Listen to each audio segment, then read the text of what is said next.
नमस्कार। आज हम डेमो करने जा रहे हैं सिंगर की ऑटोमेटिक सिलाई मशीन जिसका मॉडल नंबर है 3342।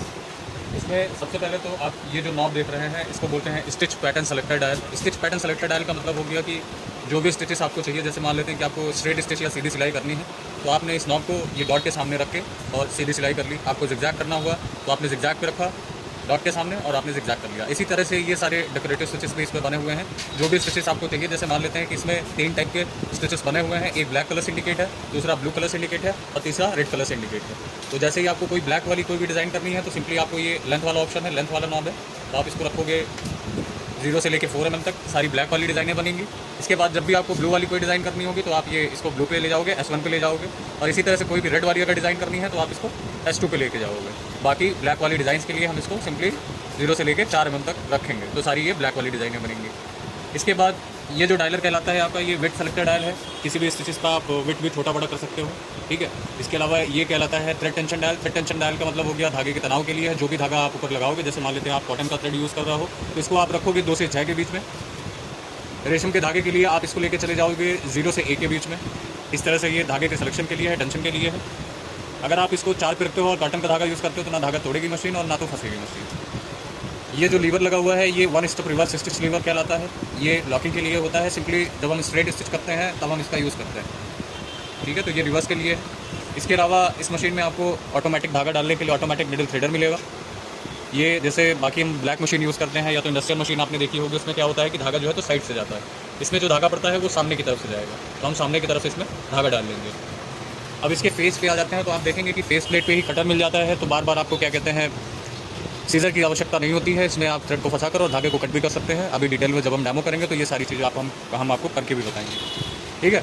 इसके अलावा ये इसका स्टोरेज बॉक्स कहलाता है। यहीं पे आपके सारे अटैचमेंट वगैरह आप प्लेस कर सकते हो, ये स्पेस मिल जाता है। और सिंपली जब आप ब्लैक मशीन या इंडस्ट्रियल मशीन लेते हो तो वो प्रॉपर एक पटरा पावदान या तो बेस कवर के साथ आती है। लेकिन ये जो ऑटोमेटिक सिलाई मशीन है ये आपका एक ये जो स्पेस होता है फेस के सामने, तो यहाँ पे आप फ्री आर्म सर्कुलर स्टिचिंग, जैसे आपको ये स्लीव वगैरह सिलनी है, आस्तीन वगैरह सिलनी है, तो आप इसको राउंडेबल स्टिच भी कर सकते हो।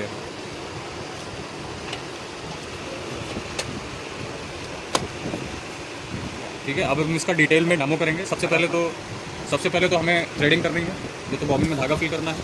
ये 2 टाइप की मशीनें होती हैं, एक टॉप लोडेड होती है, एक फ्रंट लोडेड होती है। ये टॉप लोड मशीन है जिसमें एक कॉक होती है, वहीं पे आपका बॉबिन होता है, और एक कॉक होती है जिस पे बॉबिन प्लेस किया जाता है। बाकी इसमें बॉबिन केस वगैरह कुछ भी नहीं होता है, ठीक है। ये आपकी स्पूल पिन है। सबसे पहले तो हमें बॉबिन में धागा फिल करना है, तो ये आपका बॉबिन वाइंडर कहलाता है। इसमें हम क्या करेंगे, बॉबिन को होल्ड कर लेंगे।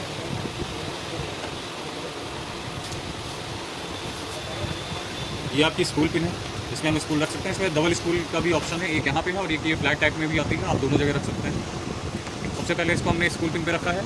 ये आपकी बॉबिन गाइड है, इसमें फर्स्ट नंबर का सिंबल कह रहा है कि आप बॉबिन गाइड का यूज़ करते हुए थ्रेड को बॉबिन तक लेके जाएंगे। हमेशा बैक एंड से लेके जाएंगे, इसको बैक एंड से लेके जाएंगे और 1-2 वाइंड अप हम अपने हाथ से कर देंगे, मतलब 1-2 लपेट हम अपने हाथ से लगा देंगे। इसके बाद ये आपका बॉबिन स्टॉपर कहलाता है, तो इसको हम स्लाइड करके राइट हैंड साइड पे लेके जाएंगे। अभी हमारी ये लेफ्ट हैंड साइड पे, इसको स्लाइड किया और हम इसको राइट हैंड साइड पे लेके गए। इसके बाद ये स्पीड कंट्रोलर है। इस मशीन की जो मैक्सिमम स्पीड होगी वो 800 SPM होगी। तो जितना आप स्पीड कंट्रोलर को प्रेस करोगे उतना स्पीड आपकी घटेगी और बढ़ेगी। ये हमने बॉबिन में धागा फिल कर लिया। अब इसको हम स्लाइड करके फिर से लेफ्ट हैंड साइड पे लेके जाएंगे और बॉबिन को ऐसे बाहर निकालेंगे। फेस प्लेट पे ही कटर है, हम इसको यहाँ से कट करेंगे। ये कटर है। अब ये जो कॉर्ड बनी हुई है बॉबिन को प्लेस करने के लिए, इसको देखिए सिंबल भी बना हुआ है, यहाँ से लेके जाएंगे। और एक ये सीज़र होती है, ये सीज़र के पास ले जाके हम इसको कट करेंगे। कट करने के बाद ये इसकी प्लेट है, इसको हम कवर कर लेंगे। इसके बाद हमने बॉबिन में धागा फिल किया बॉबिन वाइंडर का यूज़ करते हुए, और हमने बॉबिन गाइड का यूज़ किया। अब इसमें जो प्रोसेस है थ्रेडिंग के लिए, वो सबसे पहले तो फर्स्ट नंबर इस पर भी बना हुआ है। फिर सेकेंड नंबर पर ये थ्रेड गाइड हम इसके रखेंगे और थर्ड नंबर पर इसी फेस से नीचे चले जाएंगे। और फोर्थ नंबर पे ये कह रहा है यूटर्न लेने के लिए, तो हम यूटर्न ले लेंगे। इसके बाद इस फेस कवर के अंदर ही एक तो हैंड व्हील को अपनी तरफ घुमा के इसको बाहर लेके आएंगे। ये टेकअप लीवर बाहर आ जाएगा। फिर फिफ्थ नंबर पे फिर से हमें यूटर्न ले लेना है, तो हम ये यूटर्न ले लेंगे और इसी फेस से हम नीचे चले जाएंगे। नीचे जाने के बाद ये जो हमारा निडल क्लिप है इसमें रखेंगे और एक ये छोटी निडल क्लिप और हम इसमें फंसा लेंगे। इसके बाद हम ये जो लिफ्टर है हमारा, जिससे प्रेशर फुट ऊपर नीचे